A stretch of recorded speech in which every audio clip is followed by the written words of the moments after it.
आज मैं आपके साथ एक ऐसा मैंगो डिज़र्ट शेयर करने जा रही हूँ जिसको खिलाकर आप किसी का भी दिल जीत सकते हैं। इसको बनाना बहुत ही आसान है। 10 मिनट के अंदर ना कोई ख़ास कुकिंग है और ना ही बेकिंग है, ना अंडों का झंझट। सिर्फ 4 से 5 चम्मच चीनी के साथ ये इतना मज़ेदार सा डिज़र्ट आप मिनटों में बना के तैयार कर सकते हैं। बिस्मिल्लाहिर्रहमानिर्रहीम, अस्सलाम वालेकुम and welcome back to my YouTube channel. मैं हूँ सिद्रा और आज हम बनाएंगे मैंगो डिज़र्ट। बहुत ही सिंपल और बहुत ही मज़ेदार। तो फिर आइए रेसिपी को शुरू करते हैं। रेसिपी अच्छी लगे तो लाइक लाजमी करें और अपने दोस्तों के साथ शेयर करना बिल्कुल ना भूलें। तो इसको बनाने के लिए मैंने घर में मौजूद नॉर्मल रस्क का इस्तेमाल किया है। किसी केक की ज़रूरत नहीं है, किसी बेकिंग की ज़रूरत नहीं है। नॉर्मल नाश्ते में खाने वाले पापों को आपने एज अ बेस इस्तेमाल करना है और जिस भी डिश के अंदर ये डिज़र्ट बनाना चाहते हैं इस तरीके से नीचे रस्क की लेयर आपने सेट कर लेनी है। अब सेकंड चीज़ के लिए यहाँ पर मैंने एक सॉस पैन के अंदर 1 कप दूध के अंदर शामिल करी है 2 चम्मच चीनी और 2 चम्मच ऐड करूँगी मैं वनीला कस्टर्ड पाउडर। याद रहे इस वक्त मैंने गैस का स्टोव ऑन नहीं किया। अभी आप इसे अच्छे से मिक्स कर सकते हैं। अगर यही काम आपने गैस के स्टोव पे किया होता तो अब तक इसके अंदर गुठलियाँ पड़ चुकी होती। तो बस यहाँ पर मैंने इसको गैस के स्टोव पे सब कुछ मिक्स करने के बाद रखा और रखने के बाद इसे सिर्फ 2 से 3 मिनट ही कुक किया है। आप देख सकते हैं बस ये कंसिस्टेंसी परफेक्ट है।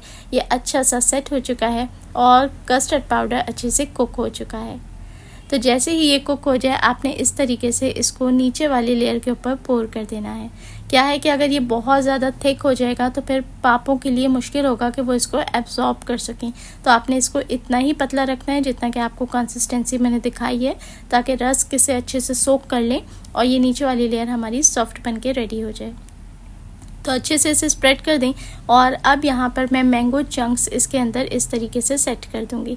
आपने भी खूब सारा मैंगो चंक्स इसी तरीके से लगा के इसमें सेट कर देना है और फिर इस डिश को आपने रख देना है फ्रिज के अंदर चिल्ड होने के लिए, जब तक कि हम अपना नेक्स्ट स्टेप कर लेते हैं।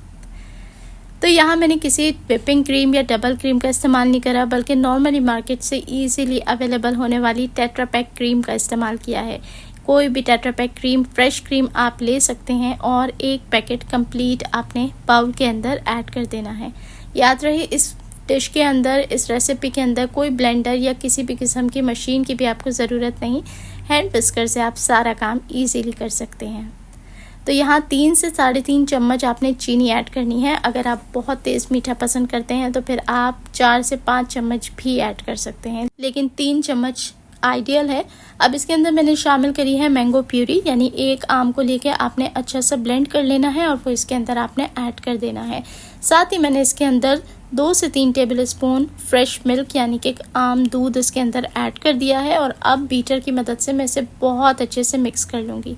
3 से 4 मिनट अच्छे से मिक्स कर लें। बस इसको आपने फ्लफ़ नहीं करना, इसको आपने विप नहीं करना। कंसिस्टेंसी कुछ ऐसी होनी चाहिए। तो हमारी टॉप लेयर भी अच्छे से सेट हो चुकी है। तो यहाँ अब एक बार फिर रस्क के मैं छोटे छोटे क्यूब्स में इसकी कटिंग कर लूँगी और कटिंग करने के बाद इस तरीके से मैं मैंगो चंक्स के ऊपर इसे रख दूँगी। ऐसा इसलिए कि जब हम इसे निकाल के सर्व करेंगे तो इसके अंदर एक स्टेबिलिटी होनी चाहिए, ये टिकना चाहिए, ना कि ये बहना चाहिए। अगर आप बहुत ज़्यादा स्टिफ लेयर पसंद नहीं करते, थोड़ा सॉसी सा चाहिए, तो ये स्टेप आप स्किप भी कर सकते हैं। रस्क रखने के बाद जो विप किया हुआ क्रीम का मिक्सचर हमने बनाया था उसको अच्छे से आपने इसके ऊपर पोर कर देना है। आपको लगेगा कि ये बहुत लिक्विड है, बट ऐसा नहीं है। जब आप इसको सर्व करेंगे तब तक ये अच्छा सा सेट हो जाएगा। तो यहाँ पर स्पैचुला की मदद से आपने इसको अच्छे से हर तरफ डिवाइड कर देना है और कॉर्नर से स्पेशली अच्छे से सेट कर देना है। तो वीडियो को फॉलो करते करते आप यहाँ तक पहुँचे। तो अगर आपको रेसिपी थोड़ी सी भी अच्छी लग रही है और आपको लग रहा है कि मुझसे आपने कुछ नया सीखा, तो जल्दी से कर दें वीडियो को लाइक और अपने दोस्तों के साथ भी लाजमी इस वीडियो को शेयर करें। तो यहाँ टॉप लेयर मैंने अच्छी से सेट कर दी थी। मैंगो प्यूरी में से मैंने 2 टेबल स्पून सेपरेट कर ली थी उसी टाइम पे और अब इसको मैंने एक पाइपिंग बैग के अंदर फिल कर लिया है। यह स्टेप ऑप्शनल है, अगर आप चाहें तो ऐड कर लें। मैंने इसके ऊपर एक स्लाइस हल्का सा स्लाइटली सा पैटर्न बना दिया है। इस तरीके से मैंगो प्यूरी को लेयर्स में लगाएं और किसी भी स्टिक की मदद से आपने इस तरीके से लाइन ड्रॉ करते हुए एक पैटर्न बना देना है। इस तरीके से ये दिखने में खूबसूरत लगती है। एक आम सी डिश काफ़ी प्रेजेंटेबल लगती है। चलें जी, अब आप इसको फ्रिज के अंदर रख दें सेट होने के लिए और कम से कम 4 से 5 घंटे इसको सेट होने के लिए छोड़ दें। ये बेहद अच्छा सा सेट हो जाएगी तो उसके बाद इसको ठंडा ठंडा सर्व करने का मज़ा ही अलग है। तो आपने देखा कोई ख़ास कुकिंग भी हमने नहीं की और ना ही इसके अंदर कोई बेकिंग थी। आसान से इंग्रेडिएंट्स के साथ हमने ये ज़बरदस्त सा मैंगो डिज़र्ट बना के रेडी किया है। ये खाने में बहुत ही टेम्पटिंग होता है। आई होप आपके मेहमानों को या जिस किसी को भी आप सर्व करेंगे उसको ये रेसिपी बहुत अच्छी लगेगी और वो खा के खुश हो जाएगा। इसके अंदर हमने मुख्तलिफ़ किस्म की लेयरिंग्स करी हैं, कस्टर्ड की भी लेयर है, इसके अंदर मैंगो चंक्स भी हैं और क्रीम डिलाइट भी है। आई होप आपको रेसिपी अच्छी लगी होगी। ऐसा है तो इस वीडियो को ज़्यादा से ज़्यादा शेयर करें। देखने वाले सभी लोगों का बेहद शुक्रिया।